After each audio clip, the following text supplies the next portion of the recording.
যারা অল্প সময়ে নিজের ক্যারিয়ার ডেভেলপ করতে চান কিন্তু ভালো কোনো মাধ্যম খুঁজে পাচ্ছেন না, তাদের জন্য আজকের আমার এই স্পেশাল প্রোগ্রাম।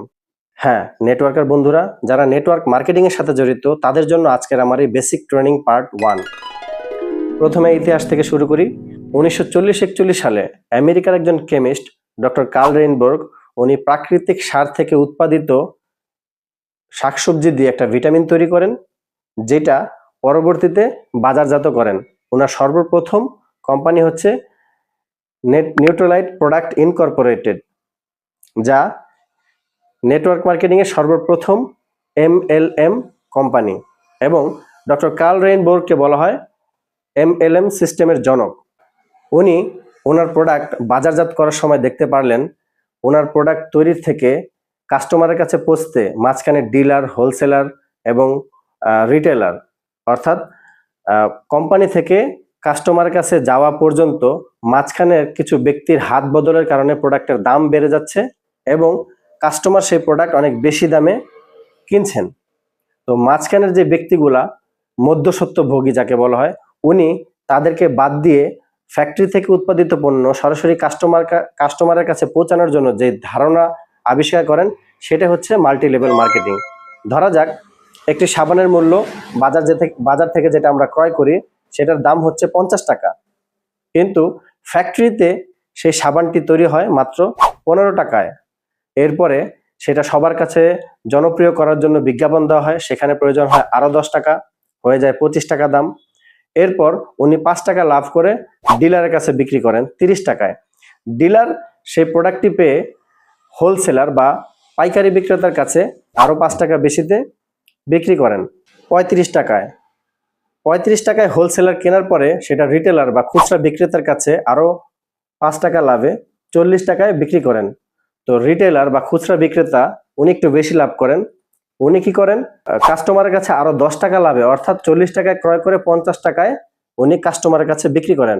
সুতরাং ফ্যাক্টরি থেকে যে প্রোডাক্টটি 15 টাকায় তৈরি হয়েছে সেটা আরো 5 টাকা 20 টাকায় কাস্টমারের কাছে বিক্রি করলে কিন্তু ফ্যাক্টরি লাভবান হতে পারতো, কিন্তু সেটা না করে যেহেতু বাজার মূল্য বলতে একটা কথা আছে, সেই জন্য আরো অন্যান্য প্রোডাক্টগুলো বাজার যে দামে পাওয়া যায় অর্থাৎ 50 টাকায়, ধরেন সাবানটি উনি কাস্টমারের কাছে 50 টাকাতেই বিক্রি করলেন, তাহলে 15 টাকার প্রোডাক্ট 5 টাকা কোম্পানির লাভ রেখে 50 টাকায় বিক্রি করলে কোম্পানির হাতে অতিরিক্ত আরো 30 টাকা থেকে যায়। সেই 30 টাকায় উনি মাল্টি লেভেল মার্কেটিং এর সিস্টেমের মাধ্যমে কাস্টমারের প্রোডাক্ট কাস্টমারকে উনি লাভবান করে দিচ্ছেন। এই জন্যই এই সিস্টেমকে বলা হয় direct selling system. Multi level marketing এর অনেকগুলো সিস্টেম আছে, যেমন unibinary system, matrix system, breakaway matrix system, binary matrix system, pyramid scheme. তবে এই সকল সিস্টেমগুলোর মধ্যে পিরামিড স্কিমকে জুয়া হিসেবে ধরা হয়, কারণ পিরামিড স্কিমের সিস্টেম হচ্ছে ম্যান টু ম্যান কন্ট্যাক্টের মাধ্যমে কিছু ফর্ম বিক্রি করা, যেখানে কোনো প্রোডাক্ট থাকে না। আর সারা বিশ্বে কিন্তু প্রোডাক্ট ছাড়া কোনো মাল্টি লেভেল মার্কেটিংকে অবৈধ হিসেবে গণ্য করা হয়। এই জন্য পিরামিড স্কিম প্রোডাক্টবিহীন কোনো মাল্টি লেভেল মার্কেটিংই অবৈধ। এখন আমরা বলতে পারি যে কিভাবে মাল্টি লেভেল মার্কেটিং থেকে আমরা আয় করতে পারি। ধরুন আপনি একটি ভালো মুভি দেখেছেন, ভালো মুভি দেখার পর অবশ্যই আপনি আপনার বন্ধু বান্ধব, আত্মীয় স্বজন যারা আছে তাদেরকে মুভিটা সম্পর্কে বলবেন, যাতে তারাও আগ্রহ নিয়ে মুভিটা দেখে। হয়তো তারা মুভিটা সিনেমা হলে গিয়ে দেখবে, এতে কিন্তু সিনেমা নির্মাতার বেশি টিকিট সেল হবে, তাদের লাভ হবে, আপনার আমার কিন্তু কোনো লাভ হবে না। আবার ধরা যায় আপনি একটি মাসুদ রানার বই পড়েছেন, বইটি আপনার ভালো লেগেছে এবং আপনি আপনার 10 জন বন্ধুকে সেই বইটি পড়ার জন্য সাজেস্ট করেছেন। সেই বন্ধুরা কি করলো, আরো 10টি বই ক্রয় করে তারা পড়লো, তাদের ভালো লাগলো। ভালো লাগার পরে প্রত্যেকে কি করলো, 10 জন করে ব্যক্তিকে এই বইটি সম্পর্কে জানালো এবং বইটি পড়ার জন্য আহ্বান জানালো। তা ওই 10 জন ব্যক্তির কথা শুনে 10 জন করে মোট 100 জন আরো ওই বইটি কিনলো এবং বইটি পড়লো।